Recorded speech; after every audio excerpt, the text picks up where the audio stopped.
Hello and welcome to Money Matters. I'm Jim Butler with Marcum Wealth. My co-host tonight is Ken Jordan with Round Point Mortgage. Welcome, Ken. Hi, Jim. How are you? Great. So we have a really good show again this afternoon. So why don't we jump right in and talk about a couple of, I believe, relevant topics. You spend a fair amount of time in the real estate business, residential real estate. So can you give us a feel for how things turned out last year, 2021 being obviously very strong, and then the outlook as we move into 22? Sure. So yeah, 2021 did finish strong as expected.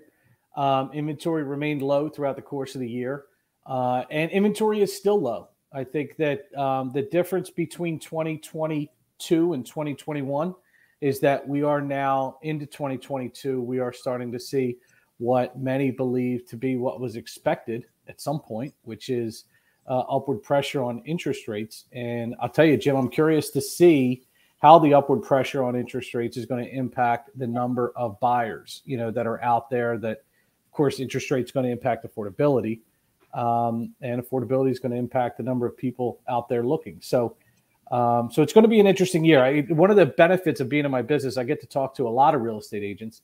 And one of the things that is consistent among all of them is inventory is still low. The demand is still outpacing the supply. And what happens when the demand outpaces the supply, prices go up. So they are expecting some more appreciation through this year, maybe not at the same level that we've seen over the last 2 years, but it's still a seller's market, and it's still pretty crazy out there.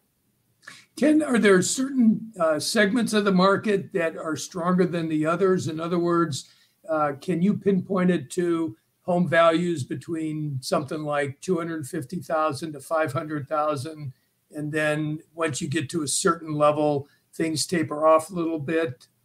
How would you look at that? I think that over the last couple of years, all price points, entry-level price points, we call buy-up price points, second home price points, investment property price points, all of those price points have gone up. They've all appreciated. They've all benefited from the appreciation.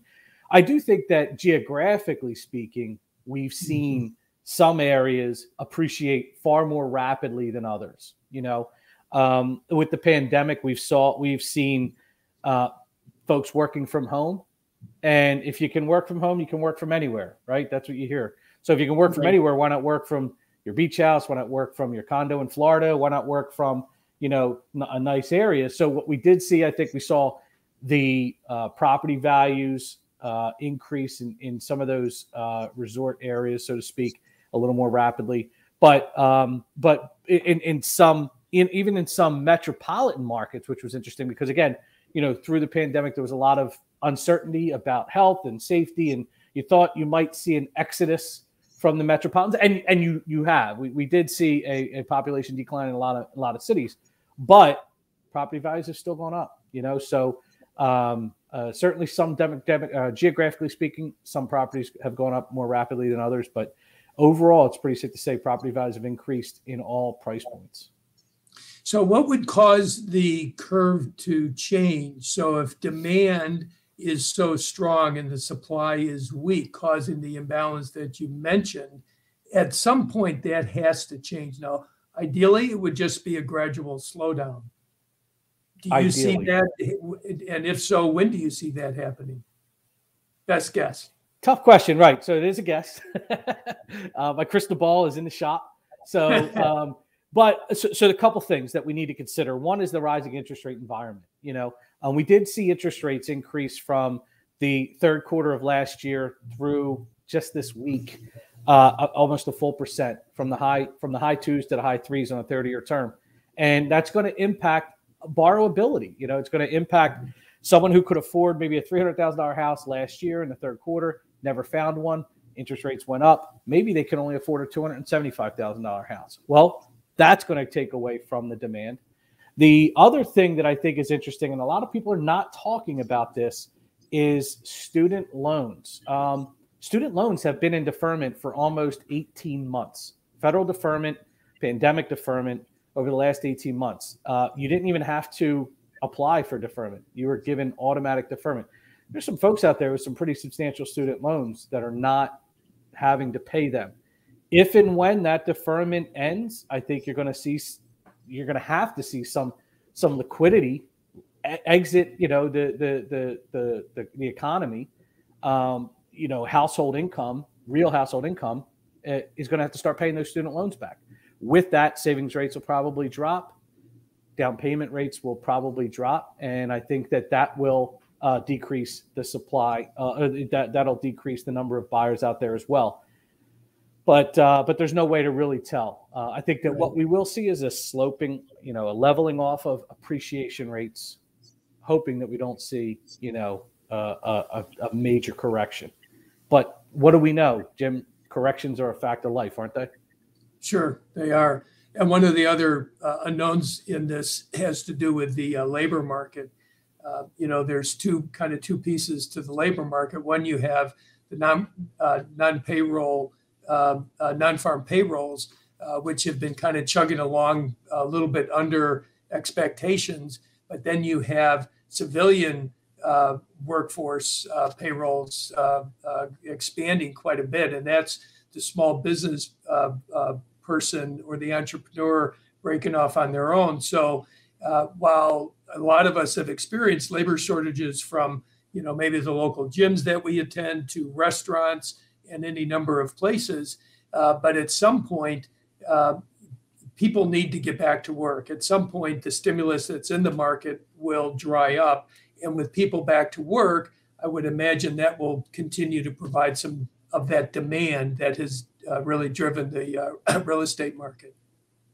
It's very possible. Absolutely. I mean, the labor pool is important. I think that it's an interesting thing we're seeing is that some companies are getting back to the office, and the work from home environment is starting to decrease. And we're seeing some folks that don't want to go back to an office. I think we're going to see a lot of shifts in how people do business, but a lot of people are going to be switching industries, switching jobs to suit, what lifestyle works best for them. Shall we move to the question? Sure, let's do it. So we have a listener, Dan Morris, has written in asking about how do interest rates differ between investment and personal loans. It's a great question. A timely question too, Dan.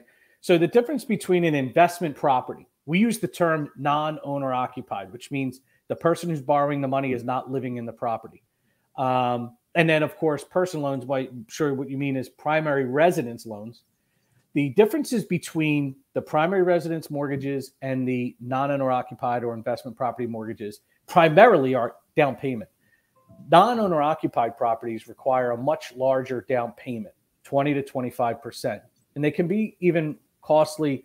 The difference between a 20% and a 25%, the 20% down payment has something called a loan level price adjustment that's a little bit higher than the down payment, than 25% down on an investment property. The loan level price adjustments are a little bit lower. With a primary residence, you can go down to as low as 5% down, 3% down for first-time buyers, and the interest rates are typically better. Now, what we've learned recently is that the second home market is about to take on a whole new look. Interest rates are what we call loan level price adjustments in the second home market are going to increase in February substantially. A 90% LTV, or let's say 10% down on a second home, used to have a loan level price adjustment of 1/4 point, meaning the same interest rate as a primary residence, plus you'd have to pay 1/4 point. 1 point is 1% of the loan amount in fees. That jumps to 4.125% from 0.25% in February. So the second home market is basically we're in for a pretty big price hit for second homes come the end of the first quarter going forward. And I think it's going to be interesting to see how it plays out in the second home markets. Like in our area, we're talking about, beach houses and whatnot. You're going to see a pretty substantial increase in those costs. So it almost seems like in the first 6 months of this year, we're really going to see most likely see a change in the activity level, in part because of what you just said. We could. I think that ultimately people who purchase second homes have the wherewithal and the resources to absorb that kind of a price hit, but they're not going to be happy about it. Right, right. Great. Good. Thank you, Ken. And if you have a question that you'd like our panel to answer, please send in and we'll do our best. And here's how you do that. You can have your questions answered on Money Matters. Please go to our website, money-matterstv.com. On our homepage, click on the banner on the right that says, Send us your questions. While you're on our website, you can find information about our host and guests, as well as show notes and links about this show and past shows. Money Matters is also available as a podcast on iTunes and Stitcher, so you can listen to Money Matters while you're on the go. That website address, again, is money, M-O-N-E-Y, -matters, M-A-T-T-E-R-S, TV.com.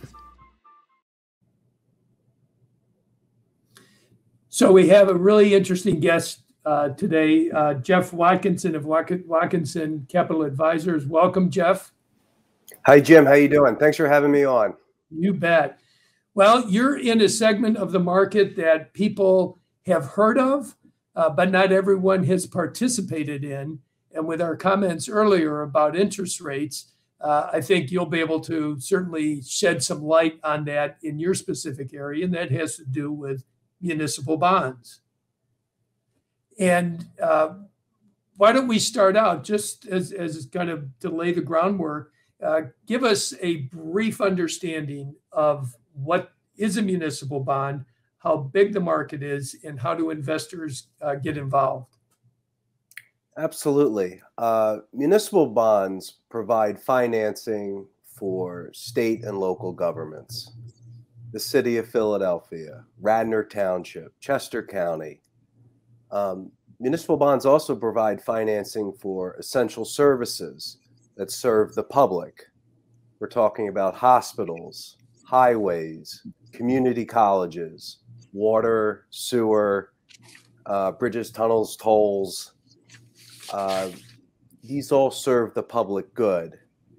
The municipal bond market is about $4 trillion, and investors like municipal bonds because they're safe, they're predictable, and the interest that an investor receives is usually exempt from federal taxes. So tax-free income is a big draw. Jeff, who typically, first of all, welcome. Thanks, Ken. Who typically purchases municipal bonds? What kind of an investor has municipal bonds in their mix? Well, not only are there investors who have sacrificed and saved their entire life and they're in retirement or approaching retirement. Those are most of the investors we see, people who wish to stay rich. This is not get rich, but we're also seeing more younger entrepreneurs who have had a liquidity event, have sold their company. We've seen more people who've made quick money in crypto. And we've also seen people who, they remember 2008 and what happened with the stock market in 2008, 2009. And they've had substantial gains, and they're banking some of their gains and looking at municipal bonds as a safe, non-correlated asset to stocks. Jeff, are there mistakes, however, that investors can make as they enter the municipal bond market? Yeah, there's some common mistakes that people make, and one is trying to time the market. Okay. And you guys were talking about interest rates earlier, and ever since the financial crisis of 2008, 2009, the Federal Reserve has kept interest rates low, and a lot of municipal bond investors said to us back in 2010, 2011, hey, I'm going to wait till rates rise. I'm going to keep my money in a money market or a savings account earning very, very low interest rates. I'm going to wait. And here we are in 2022, and the 10-year treasury's at a 175. I mean, rates really have not recovered in 10 years. And these investors, they'll never be able to reclaim that interest they would have earned. You know, the opportunity cost was lost by waiting.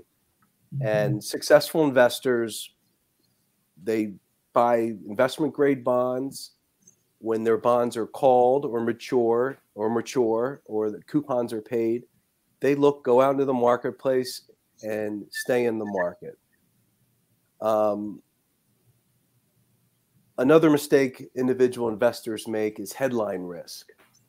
Watching the news, watching CNBC, overreacting, not understanding the marketplace, rushing towards the exits. Municipal bond investors are a skittish group, and that's a mistake that investors make.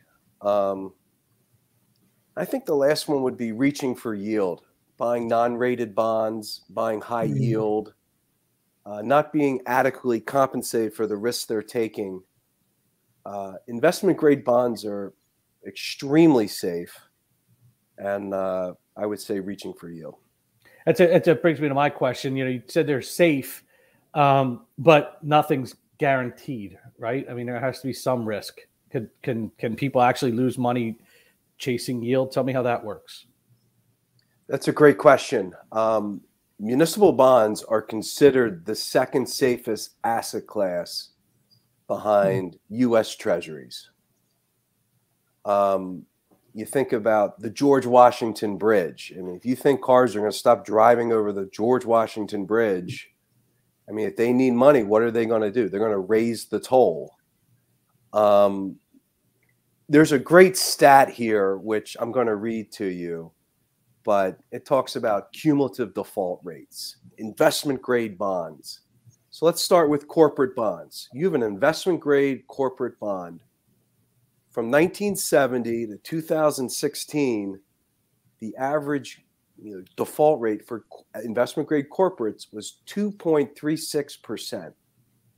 Those are for corporations. For municipals, investment grade municipals, same time period, 0.09%. Wow. That's not even 1/10 of 1%. We tell our clients, if you have an investment grade municipal bond, you could go into a coma for 10 years. And when you woke up from your coma, you'd have the interest that you're entitled to. And if the bond had a maturity date, you'd have your principal back. So, Jeff, there's different ways, of course, to invest in securities, debt securities specifically. So let me rephrase that. What are the different ways, whether it's an individual bond or through some form of a mutual fund, and do you recommend one over another? Great question. Thank you. Doing municipal bonds, investing in municipal bonds can be a do-it-yourself project. You can do it on your own. You can also use a large asset manager like our $9 trillion neighbor here in Malvern. You can use an ETF. That would be Vanguard.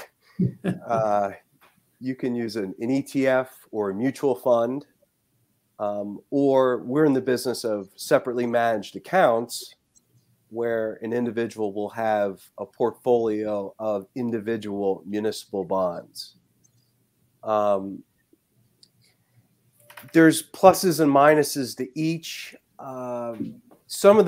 It's a tricky market because there are pitfalls and advantages to using mutual funds or ETFs. Some of the advantages are, with a little bit of money, you have a lot of diversification with a mutual fund or ETF. You have access to a professional manager. But the bad news is you're in the same boat with tens of thousands of other investors. And sometimes their decisions can impact your money. Like we saw in March of 2020 with the pandemic, a lot of money headed for the exit tried to sell, and the municipal bond market could not absorb that selling pressure, and there were fire sale prices, and that can impact an investor in a mutual fund or ETF. We recommend if you have a certain amount of money, if you have over $200,000, $300,000, $500,000, definitely look at hiring a professional to buy you individual bonds. The other pitfall of mutual funds and ETFs, they're infinite maturities. You buy individual bonds, that on a certain date, you're getting your money back. Right. There's a finite maturity, and a lot of our investors are comforted by that fact alone. Jeff, one of the things that you look at the, debt. That's a big thing for the federal government as well as local municipalities. How does a municipality's debt load impact the risk of their municipal bond? Is it similar to the way the deficit impacts treasury bonds? That's a good question. We're $30 trillion in debt right now, our federal government. And, there's two types of municipal bonds. There's GO, general obligation bonds. And you think about the city of Philadelphia. It's taxing their citizens. If they need more money, if the budget gets too big, they need to tax their citizens. Well, if they tax them too much, people are going to leave. So there's a balance there. People can vote with their feet and leave. There's also, revenue bonds. That's like the tolls to go over the bridge, or the highway on the Pennsylvania Turnpike. It's a toll road. You said earlier, Ken, talking about supply, demand outstripping supply. That's the same situation in municipal bond land. The supply is very steady. It's not growing rapidly, but there's huge demand for tax-free municipal bonds. And there's not enough supply for all the demand. There's deals going on the last 2 years for new municipal bonds that are 5, 10, 15 times oversubscribed. There's a $1 billion deal. There's $10, $12 billion worth of orders. And these municipalities, these state and local governments, they've been very conservative over the last 10 or 15 years in issuing new debt. So that's the dynamic of the market today. So Jeff, take a new investor, somebody who doesn't have quite the experience or understanding of some of the points that you've mentioned, but somebody who's newer to the municipal bond market. Are there certain aspects that you would start the conversation with to help them understand what their options are and how to invest? I would really bring it down to a 30,000-foot level. You think about the water you drink, the highway you drive on. I would remind people that this is their stay rich money. I would compare these rates to a 5-year treasury or a 10-year treasury. I would explore the alternatives to what a municipal bond can provide for their portfolio. I would recommend they look at bankrate.com and compare CD rates. And I would say, well, this is what you can earn with an investment grade municipal bond. And this is how it can benefit you. It's an extraordinary marketplace. There's a ton of securities. There's a ton of different disclosures. And it's a very nuanced marketplace. Sometimes these bonds don't trade for days, weeks, months at a time. It's not like buying 100 shares of Microsoft or buying 100 shares of Apple. And buying bonds can be tricky. I mean, what's the right price for this bond? And selling bonds can be tricky. Oh my gosh, I want to buy a shore home. This bond hasn't traded in 3 months. This was the last price it traded at. How's the market changed in 3 months? Was the price 3 months ago good or bad? It's a pretty nuanced marketplace, and there's a lot of structural inefficiencies in the marketplace that we as a firm educate our clients on and take advantage of. So you would want to make them aware of those nuances before they invest so that they can partition that segment of their portfolio kind of with those expectations, it sounds like. Is that fair? Absolutely. Absolutely. Jeff, you said tax-free. This is just a general question. Are all municipal bonds tax-free, or is there a difference between tax-free municipal bonds and taxable, I guess, for lack of a better word, municipal bonds? That's a great question. Over the last 3 years, the market has evolved tremendously. Most municipal bonds are tax exempt. So if you're a Pennsylvania resident and you buy a Philadelphia Housing Authority bond, the interest you'll receive is federally tax exempt, state and local, triple tax exempt. There are also taxable municipal bonds. Taxable municipal bonds are obviously not tax exempt.